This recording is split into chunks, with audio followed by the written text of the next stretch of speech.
Hello बच्चों, हमने अपनी पिछली वीडियोस में पढ़ा था electric field due to electric dipole, और वहाँ हमने दो कंडीशंस पढ़ी थी उसकी, electric field at equatorial position and at axial position.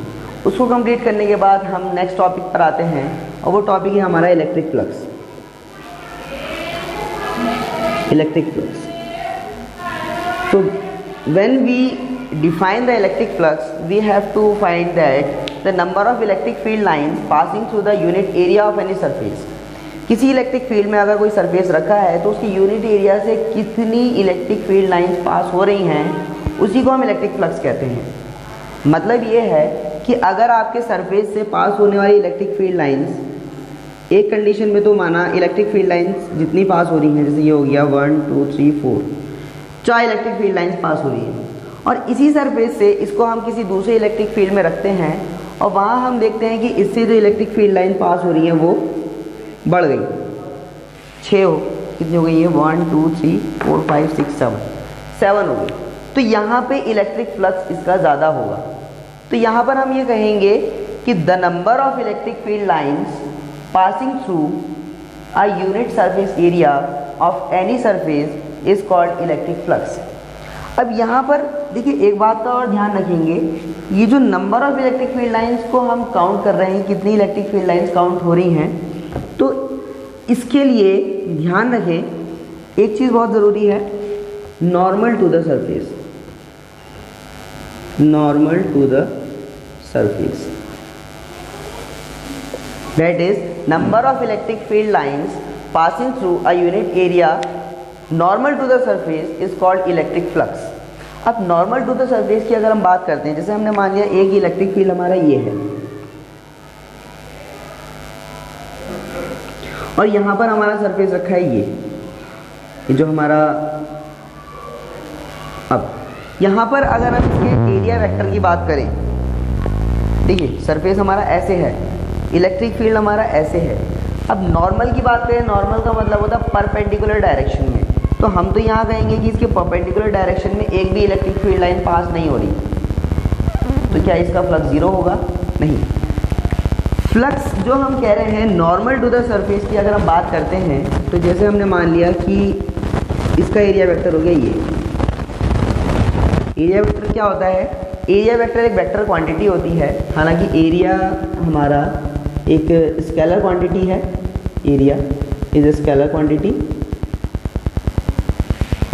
But अगर हम एरिया वेक्टर की बात करते हैं तो एरिया वेक्टर में हमारा वेक्टर जब क्वांटिटी होती है तो उसकी दो चीज़ें होती हैं, एक मैग्नीट्यूड होती है और एक डायरेक्शन होती है। तो उस एरिया वेक्टर की जो मैग्नीट्यूड होता है, एरिया वेक्टर का जो मैग्नीट्यूड होता है, वो मैग्नीट्यूड हमारा उस एरिया के बराबर होता है जो हम कैलकुलेट करते हैं उस सरफेस का। जैसे मान लेते हैं रेक्टेंगुलर सरफेस है हमारा ये, इस रेक्टेंगुलर सरफेस का एरिया क्या होगा? Length into breadth. तो अगर हम एरिया वेक्टर की बात करें तो उस एरिया वेक्टर का जो मैग्नीट्यूड होगा वो इसके एरिया के बराबर होगा, length into breadth. But what will be the direction of that vector? तो उस वेक्टर की डायरेक्शन की बात करेंगे तो इस सरफेस के परपेंडिकुलर एक लाइन अगर हम ड्रॉ कर दें, परपेंडिकुलर ऐसे जिस तरीके से मार्कर रखा है, तो ये डायरेक्शन दिखाएगी हमारे एरिया वेक्टर की। तो यहाँ पर हम देखते हैं कि एरिया वेक्टर क्या है? एक वेक्टर क्वांटिटी है जो सरफेस के परपेंडिकुलर जाता है। फाइन। अब यहाँ हम कह रहे हैं कि इस सरफेस के परपेंडिकुलर यानी कि नॉर्मल डायरेक्शन में जो इलेक्ट्रिक फील्ड लाइंस पास होंगी वही हमारा बताएंगी इलेक्ट्रिक फ्लक्स के बारे में। So what is electric flux? Passing normally to the any surface या any area, we have surface just like this in the direction of this. So here the surface area vector making an angle theta with electric field. The direction of electric field and the direction of area vector makes an angle theta between them. There is theta angle between E and A. मान लेते हैं A है area vector, इनके बीच की direction theta हो गई। तो जब हम इसका नॉर्मल कंपोनेंट लेंगे ना, तो यहाँ देखिए जो इसका इलेक्ट्रिक फ्लक्स आएगा, electric flux linked by the surface,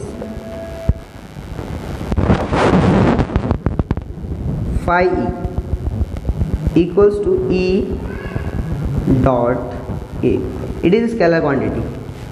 तो वैसे तो हम कह रहे हैं डेफिनेशन में the number of electric field lines passing normally to the surface of any surface is called electric flux, लेकिन to calculate mathematically the electric flux of linked within any surface is equal to the dot product of electric field and area vector. तो यहाँ पर हम कह रहे हैं क्योंकि angle इसका क्या है, थीटा एंगल है ई और ए के बीच में, तो यहाँ पर फाई ई कितना हो जाएगा, E A cos of theta. ध्यान रखें ये जो थीटा एंगल है ये सरफेस और इलेक्ट्रिक फील्ड के बीच का वेक्टर नहीं है, ये जो थीटा एंगल है ये एरिया वेक्टर और इलेक्ट्रिक फील्ड के बीच का एंगल है, where theta is the angle between area vector and electric field vector. तो एरिया वेक्टर और इलेक्ट्रिक फील्ड वेक्टर के बीच अगर थीटा एंगल बन रहा है तो हमारा इलेक्ट्रिक फ्लक्स क्या हो जाएगा, E A cos of theta. It is a scalar quantity. तो यहाँ पर हम इलेक्ट्रिक फ्लक्स के बारे में समझते हैं कि इलेक्ट्रिक फ्लक्स क्या है। Mathematically it is equal to the dot product of electric field and area vector of that surface. So phi E equals to E A cos theta. तो ये हमारा इलेक्ट्रिक फ्लक्स हो गया। इसके बाद अगर हम इसकी यूनिट के ऊपर आते हैं, SI unit of electric flux. Electric field की यूनिट न्यूटन पर कूलम और एरिया जो यहाँ पर आ रहा है इसकी unit metre square. So newton metre square coulomb inverse. It is the unit of SI unit of electric flux. So electric flux complete हो चुका है। इसके बाद हम एक नेक्स्ट टॉपिक पर आते हैं विच इज़ मोर इम्पॉर्टेंट और काफ़ी बार एग्जाम में पूछा भी जाता है।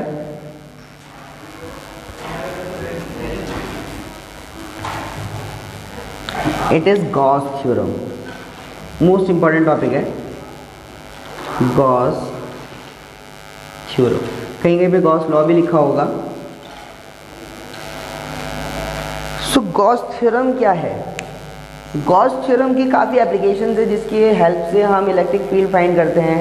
एक हमारे इन्फिनिटी लॉन्ग वायर के लिए और हमारी शीट्स के लिए स्फेरिकल कंडक्टर हो गया, हॉलो स्फीयर हो गया, सॉलिड स्फीयर हो गया। इनके जो इलेक्ट्रिक फील्ड हम फाइंड करते हैं वो इसी की हेल्प से हम फाइंड करते हैं। बहुत इंपॉर्टेंट है और इसकी एप्लीकेशंस भी एग्जाम में पूछी जाती हैं और साथ ही साथ इसके बारे में भी एग्जाम में पूछा जाता है। सो what is Gauss theorem? Gauss theorem states that the electric flux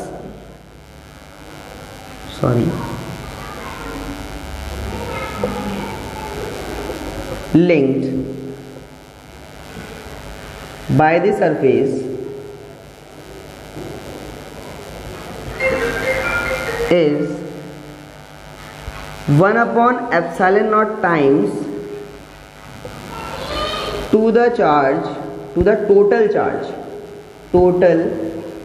charge enclosed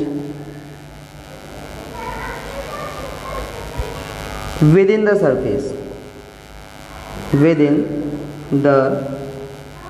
surface.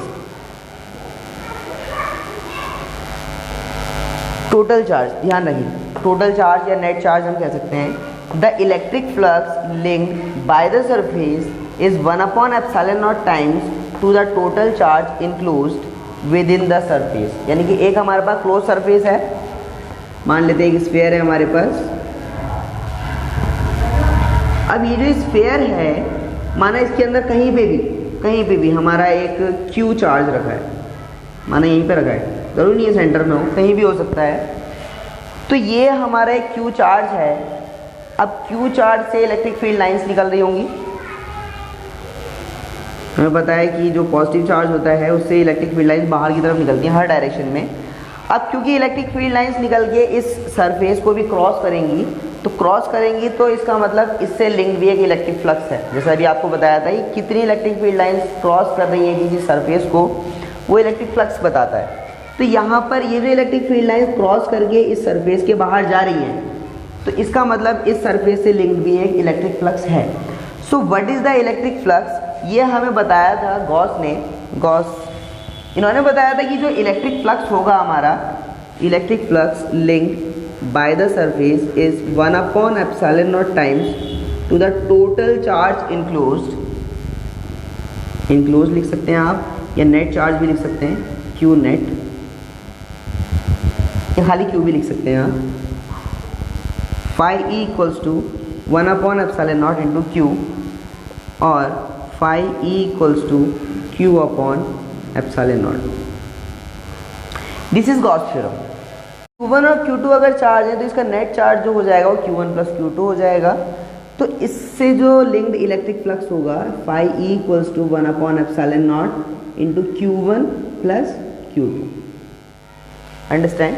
तो यहाँ पर जो टोटल फ्लक्स होगा किसी सरफेस से लिंक्ड, वो उसके अंदर enclose with in the surface, उसके अंदर जितना भी चार्ज होगा उसके टोटल चार्ज का 1/ε0 टाइम्स होगा।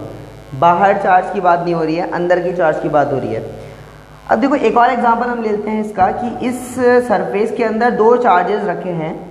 मान लिया एक रखा है +2 कूलम का चार्ज और एक रखा है -2 कूलम का चार्ज। तो +2 कूलम का चार्ज और -2 कूलम का चार्ज रखा है, तो टोटल जो चार्ज होगा इसका 2 - 2 दैट इज 0। अब टोटल चार्ज अगर 0 हो गया तो फ्लक्स भी कितना होगा इससे linked, phi E equals to 1/ε0 into 0 that is phi E equals to 0। तो कोई भी फ्लक्स इससे लिंक नहीं होगा क्योंकि टोटल चार्ज इसका 0 हो चुका है, तो कोई भी फ्लक्स इससे लिंक नहीं होगा। इस तरीके से देखिए, अगर पॉजिटिव चार्ज रखा है और नेगेटिव चार्ज रखा है, हमने मान लिया पॉजिटिव चार्ज है इसके अंदर, क्योंकि हमें पता पॉजिटिव चार्ज है तो इलेक्ट्रिक फील्ड लाइंस बाहर जा रही हैं, नेगेटिव चार्ज है तो इलेक्ट्रिक फील्ड लाइंस अंदर आएंगी। अब मान लिया कि एक चार्ज रखा है इसमें +3 कूलम और एक चार्ज रखा -2 कूलम, टोटल चार्ज कितना हो गया 3 - 2 दैट इज 1। तो प्लस का ही तो चार्ज है ना, तो इलेक्ट्रिक फ्लक्स इसका जितना भी होगा 1/ε0 इंटू 1। लेकिन जो इलेक्ट्रिक फील्ड लाइंस हैं इससे हमें पता चल रहा है कहाँ जा रही होंगी, बाहर की तरफ जा रही होंगी। नेट चार्ज पॉजिटिव है, इलेक्ट्रिक फील्ड लाइंस हमारी बाहर को जाएंगी। और अगर यही हमारा -3 और +2 होता, -3 and +2, then it will be -3 + 2 equals to -1।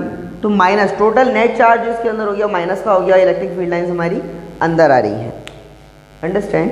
तो यहाँ पर हम देख रहे हैं कि जो गॉस थ्योरम है वो कह रही है the electric flux linked by the surface is 1/ε0 times to the total charge enclosed within the surface. तो टोटल चार्ज है सरफेस के अंदर, उसका 1/ε0 टाइम्स होगा। अब इसका हम प्रूफ देख लेते हैं और उसके बाद इस लेक्चर को ख़त्म करते हैं। तो प्रूफ के लिए हम मान लेते हैं कि एक हमारा चार्ज है, ये चार्ज जो रखा है एक स्फीयर के अंदर रखा है। Let us consider a spherical surface.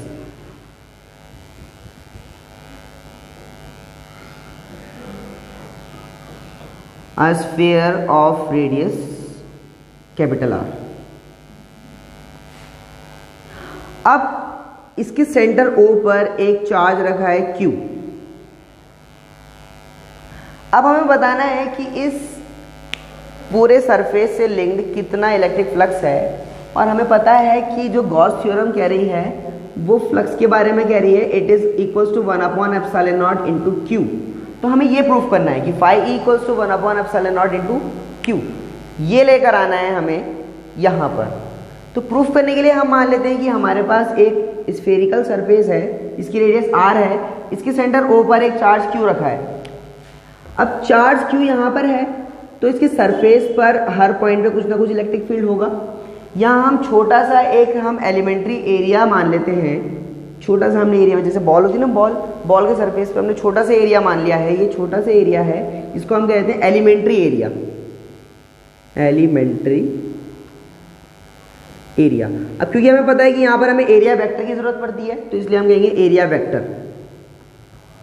We consider a small elementary area vector at the surface of the sphere which has direction just like that, इसका परपेंडिकुलर है और इसको हमने कह दिया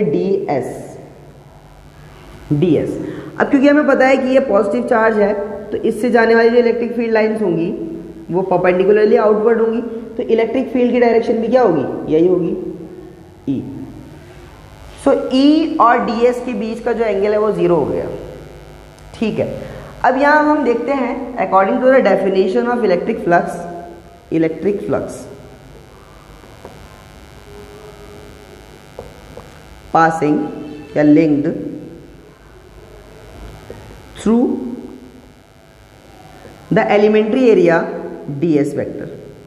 जो elementary D S vector area है हमारा, इससे पास होने वाला जो फ्लक्स होगा इसको हम कहेंगे डी फाई ई, क्योंकि स्मॉल ले रहे हैं ना, d phi E equals to, अब ये डेफिनेशन लेंगे हम, तो यहाँ पर जो फॉर्मूला है हमारा phi E equals to E dot A, इसका हम यूज करेंगे, then D phi E equals to E dot D S.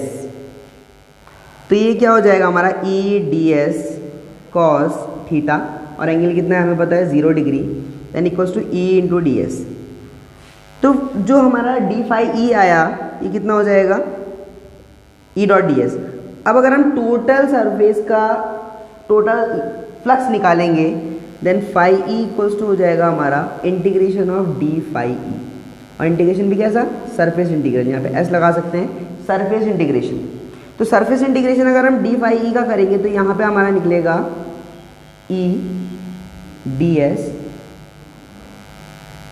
Which is equals to phi E equals to E integration of D S. और हमें पता है कि जब हम इसके सरफेस का इंटीग्रेशन करेंगे तो टोटल सरफेस कितना आएगा हमारा, the surface area of sphere which is equals to 4 pi R square, then phi E equals to E into 4 pi R square. And we know that what is E?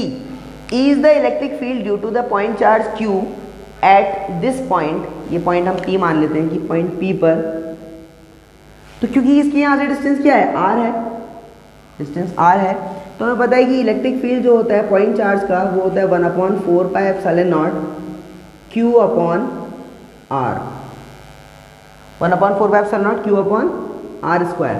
Then E equals to 1/4 pi epsilon naught Q upon R square हम यहाँ पे put करते हैं, then we find that phi E equals to 1/4 pi epsilon naught Q upon R square into 4 pi R square, 4 pi R square. Then 4 is cancelled by 4 pi and R square also cancelled by this. Then phi E equals to 1 upon epsilon naught into Q, where Q is the charge enclosed within the surface. Hence, the Gauss theorem is proved. The total flux linked within the surface is equal to 1 upon epsilon naught times to the total charge enclosed within the surface.